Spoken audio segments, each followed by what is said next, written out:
Ang susunod na programa ay rated PG. Patnubay at gabay ng magulang ay kailangan sa mga batang manonood. Kagabi! Hold it! Ganyan lang hanggang bukas, ha? Paunahang makarating sa huling slot ng quarterfinals ang mga chikiting! Ano ba nangyayari dito, ha? At ang siyang nakarating sa finish line. Congratulations, Freeborn of PS Dance Master! At ang nanguna sa karera, ang Dancing Feline! At ngayong gabi, Mamaya ka na tumawag, tinatawag na ako ni Ryan eh. kung ang Chongo ayaw pa istorbo, Up! ang quarterly finals naman ay Game and Go! Pinaghalo-halo. At pagsasamahin muli ang mga talentadong munti upang malaman natin kung sino sa kanila ang sa Grand Finals ay mapupunta. Mababait na, magagaling pa, nako. Sana'y nagawa na ang homework nyo dahil ngayon nasa sa inyo ang second quarter finals night ng mga bibo at hindi pilyo at lagi pang nagsisipilyo na talentadong Pinoy Kids!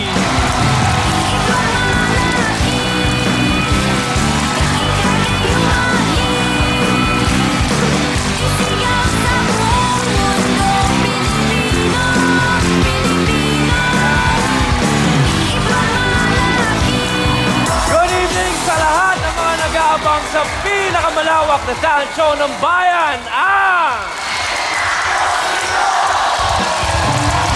tatlong singer, isang dance group at isang banda. Sila ang maglalaban-laban ngayong gabi sa ating second quarterly finals at kung sino man ang manalo, yun po ang papasok sa grand finals at magkakaroon ng pagkakataong maging first ultimate kid talentado. Kaya bago natin umpisahan ang labanan ng mga chikiting, pakilala muna natin ang ating mga talent scouts for this evening.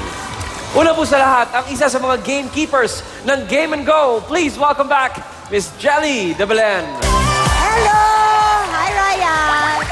Welcome back, Jelly, and congratulations sa Game and Go. And up next, isang singer, host, actress, all rolled into one, Miss Manilyn Reynes. Hi! Hello, Good Manilyn. evening! Good evening sa inyo! Hi, Ryan! Hello, Manilyn. At of course, nandito ang ating maulit na barkada, Senyoren Chonggo. At siyempre, ang mapagbigay at ubod ng bait, Miss Ruby Rodriguez. Good evening, Dance Scouts. I hope you're ready. Good evening, Ryan. Good Are you evening, ready? Ruby. Are you ready? Okay, I hope you guys are ready dahil tonight, matindi ang labanan, explosive, kaya kung ako sa inyo, relax and sit back. Okay. Let's begin the battle of tonight's talents. Simula nung manalo ang ating unang kid talentado, maraming magagandang pagbabago ang nangyari na sa kanya. Alamin natin kung ano ang mga ito. Nung reaction ko po nung nanalo po ako nung contest, sobrang saya po, tsaka po sobrang thankful po ako kay God. Kasi po, meron po ulit akong pagkakataon, meron po ulit ako opportunity na ipakita po yung galing ko sa pagkanta. The first thing she said, Mami, nanalo ko. Yun nga, magdo-donate kami sa mga orphans. Okay, I'll follow your utos. Yung nauunawaan ko ang ibig sabihin ng kanta at sino kinakanta. Kasi parang ang rason lang naman kung bakit tinutulak ko si Chloe na magkaroon ng iba't ibang emosyon ay dahil feeling ko kayang-kaya niya. Itong bata na to, feeling ko pwede maging artista.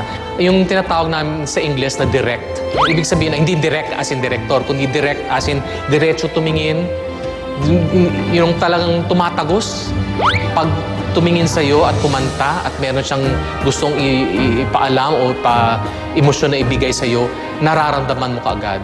Again, great potential. Ang dreams ko po talaga maging isang sikat po na singer at saka po sana po maging kapatid. Proving that she will indeed survive the competition. Get ready for Chloe!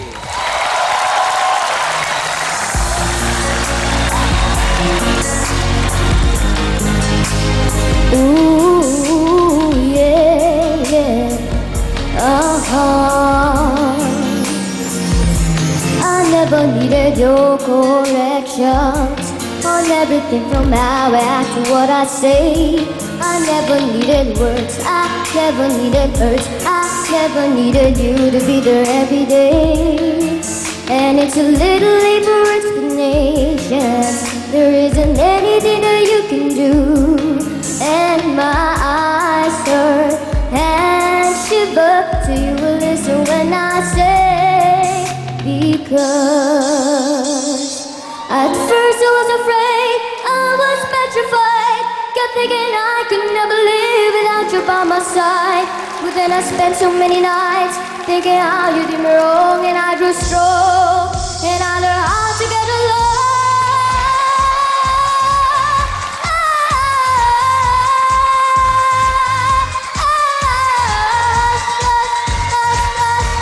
I've already spoken, our love is broken, baby, you're not I will survive, oh, as long as I know how to love, I know I feel alive. I got all my life to live, I got all my love to give, I will survive, I will survive, hey.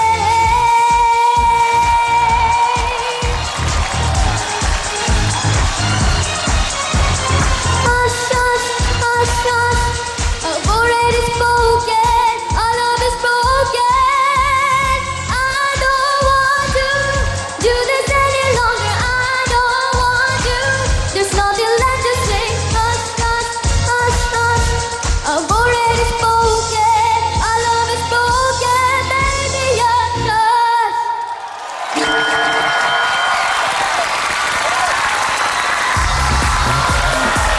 Chloe! Back on our stage. Hello, Chloe. Hello po. Welcome back sa ating stage. Sigurado ka bang 11 ka lang? Opo. Totoo, ha? Opo, totoo Parang po. ano na kasi, dalagan-dalagan ako kumilos to si Chloe.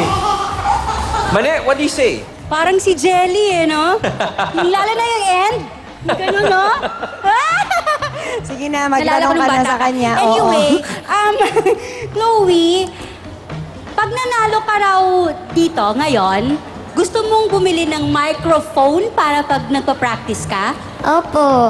Pero meron ka ng mic ngayon. Yung ano po, microphone ko po na pinagpa-practicean ko po, nasira na po siya. Ah, okay. So, kailangan mo na.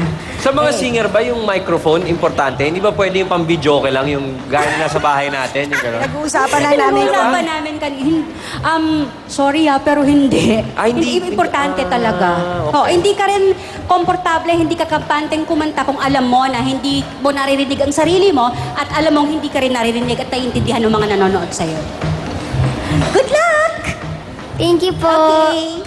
Thank you, Tita Mali. Jelly. So, sinong pumili ng kantang kinanta mo kanina?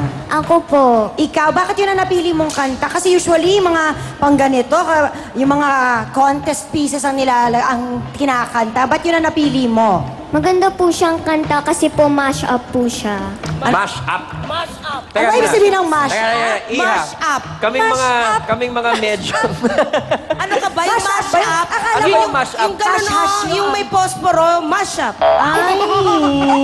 Yeah, mixture siya eh. Iba eh. Same chords pero iba. 2 songs or 3 songs ang magkakapareho. Ano pinaghalo-halo? Yung pala yun. Opo. Ang ganda. Mash up. Refreshing ka usually. Pang-contest ang ginagamit. Tapos meron pa siyang, nakaupo pa siya sa napaka-purple na silya. Talagang full performance. Very good. Thank you po. Very good.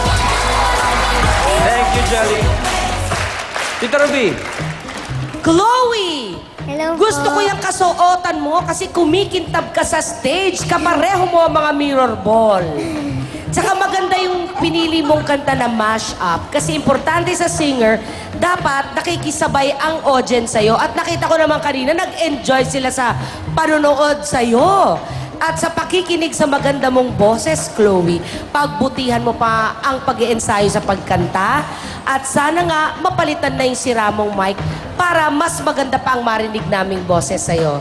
Opo. Hindi naman ngayon. Huwag naman.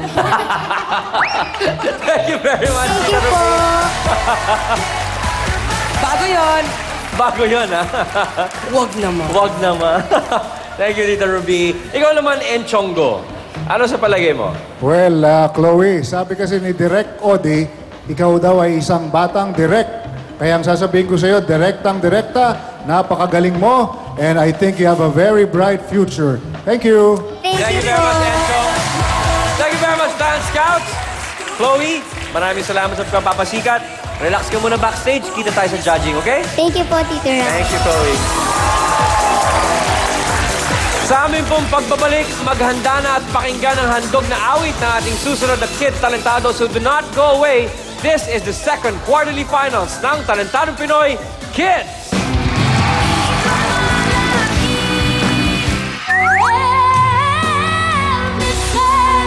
Halata ba sa kanyang pag-awit na si JC ay may sakit? May sakit ka ba ngayon? May sipon ka? Opo, tsaka ubo. Tuluyan niya bang ang lahat ay maaakit para panalo ay kanyang masungkit? Abangan sa second quarter finals night ng Talentadong Pinoy Kids!